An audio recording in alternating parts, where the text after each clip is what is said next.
Hello and welcome to this Getting Started with Microbit and PySupply LoRa node with the Things Network workshop. I'm Ryan Walmsley, at part of PySupply, and I'll be running this workshop. As a quick overview, in this workshop we're going to be going over how to use the PySupply LoRa node plus the Microbit to communicate with a LoRaWAN network. In this case we're using the Things Network, but other networks will work as well. We're going to set up make code and set up the library as well inside of it. We're going to do a hello world program where we're transmitting one basic bit of data and then expand that program to include a few sensors which are on a microbit. For this workshop you'll require a computer capable of running the MakeCode IDE. This with most computers, and ideally we recommend Chrome. You also need a microbit, a micro USB cable, a PySupply LoRa node, and be within range of a Things Network gateway. So first, set up MakeCode. First thing we're going to do is head to Google, then search MakeCode Microbit. There's a few different versions of MakeCode out there, but in this case we need to use the microbit version. Once we're on the website, we're going to go New Project, and then get our hardware ready. To do this, we're going to first plug the microbit into our LoRa node, and then the USB into the microbit.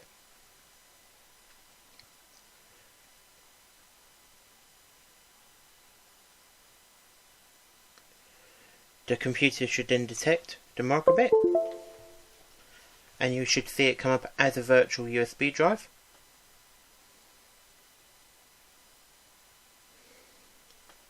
Then we're going to go to the cog in the top right corner, click Pair Device, and then Pair Device again. You should see the microbit appear up here. We can click Connect, and that means when we now go to download a program, it will automatically be able to load it to the microbit. Next we're going to go to the top right, then extensions at the cog. We're going to then search in extensions for LoRa, and click the IoT LoRa node library. And that's it, we've already got the IDE set up. We're going to next drag in the set LoRa region block for EU868. You can select whatever region you like. We've got 4 regions programmed in. In this case, as I'm in Europe, we're using the 868 band. We're going to then drag in the initialize LoRa radio block. You can see that this requires an address, network session key and app session key, and we're going to get this from the Things Network. For this, head over to the Things Network console and log in with your account.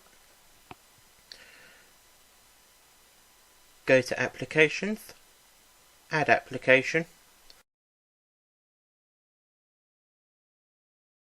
In this case we're calling our application ttn-virtual-microbit-workshop. We're going to click Add Application, then Devices. We're going to register a device. We're going to call this one microbit-1. We're going to generate the device EUI and then click Register. The next step we need to do is change it to ABP. So in the top right we're going to go Settings, click ABP, and we're also going to disable frame counter checks as we're doing a developing application. We're going to then view our keys and copy them one by one into the MakeCode IDE.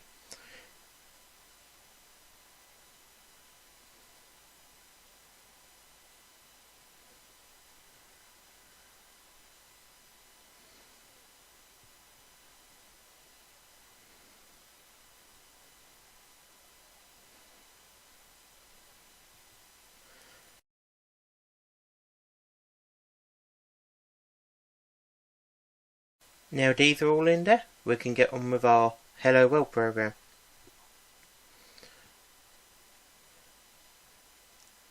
So we're going to first drag our forever block down underneath the on start block to make it a little bit neater.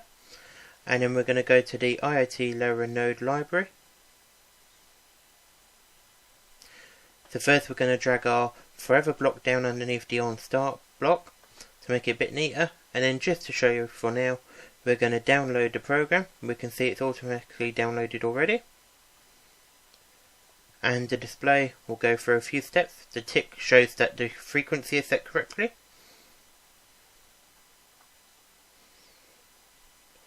Then we get our LoRa ready message.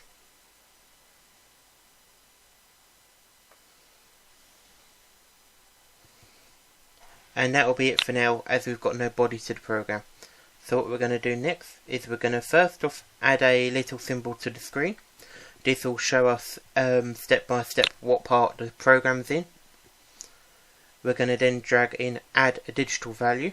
So our library uses the KN-LPP to format it, and we're going to set that to true. And we're going to go down to the bottom and drag in our transmit LoRa data. We're going to then drag in another icon, so we know that it's then transmitted that data. And then we're going to add in a small delay of 5 seconds. So we're going to type in 5,000 into there. I'm going to click download again. And we should see any moment now that on our Things Network application page, that when the microbit, so it goes through the initialization again of the frequency, says LoRa ready.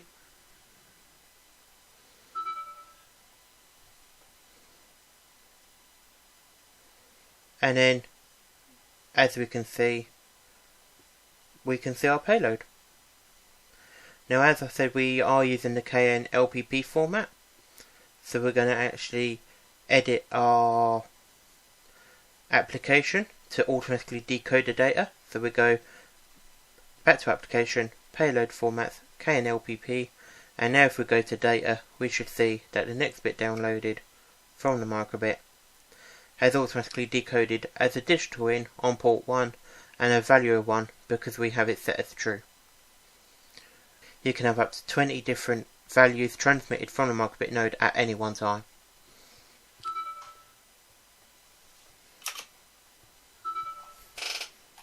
So next we're going to expand our project to use all the sensors we can on the microbit.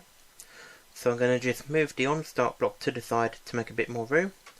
And then we're going to add in an analog value block. We're going to put this above our transmit LoRa data. Now this I'm going to just set as 42 and change it to on channel 2.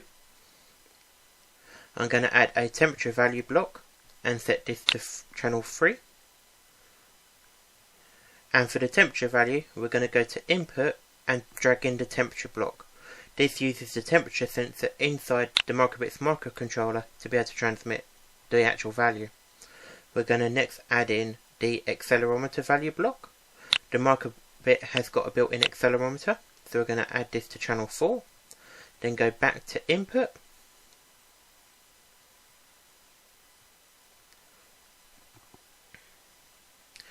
And we're going to drag in the acceleration blocks.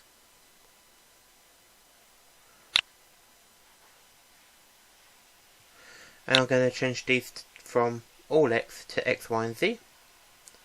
Then next I'm going to finally add in the light value block. Now the microbit's LED display can also be used as a light sensor. So we're going to add in the light level block and set that to channel 5. Now one issue is, because we're using the LEDs to display stuff, this will interfere with the light value, so before we're going to transmit it, we're going to add in the clear screen block, and then save this to our microbit. So now, if I go back to the console, we should see the microbit is running the program. Once again it ensures the frequency set correctly. It says LoRa ready.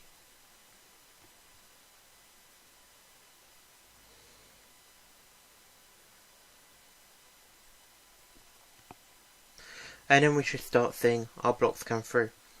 So as we can see here, we've got an accelerometer reading, the analog reading of 42, our original digital in of 1, and a brightness of quite bright. And we can see here, they're coming through in real time. So now if I put my hand over it, we should start to see the temperature go up, as well as the darkness go down. The temperature from where my hand's warming the microbit up, and the darkness from where I'm blocking any light in. Sometimes the light sensor can misread from where the LEDs are, then reflecting back on Indev Celsius user, but for this demo it works fairly well. So we can see as I move my hand away, it started to go brighter.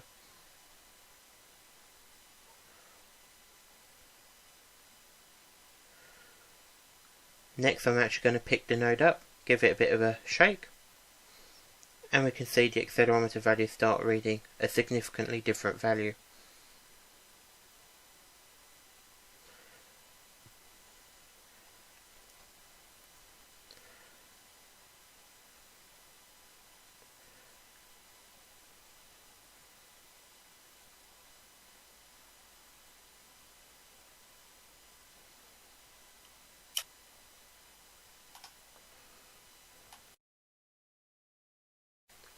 Now, why microbit?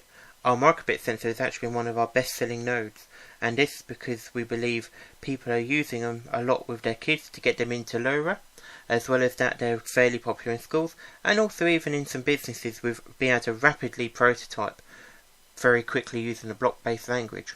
And we can see with some example projects, just a few we thought of up of ourselves.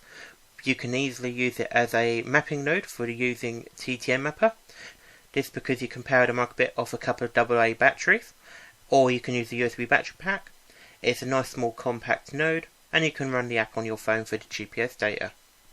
You can also pair it with more complicated sensors, so while we use the built-in temperature and light sensor, you can actually use any other sensor which has a library under MakeCode and use your I2C pins which are broken out on the board. For example, one project is pairing it with a BME 280 to get a more accurate temperature, pressure and humidity sensor. So you can also use it as a response system, which a fairly popular application is where you have at the end of a store, customer satisfaction survey. You can have one button transmit yes I'm happy, one button transmit no I'm not, and the display on the microbit provides that bit of visual feedback that some people need in their projects as well. And that is it for our workshop today. So as you can see, we're able to quickly get going on microbit node, get it all set up, transmitting in under 15 minutes. We're able to expand our program to use all of the sensors on the microbit, and we've gone through some more example projects.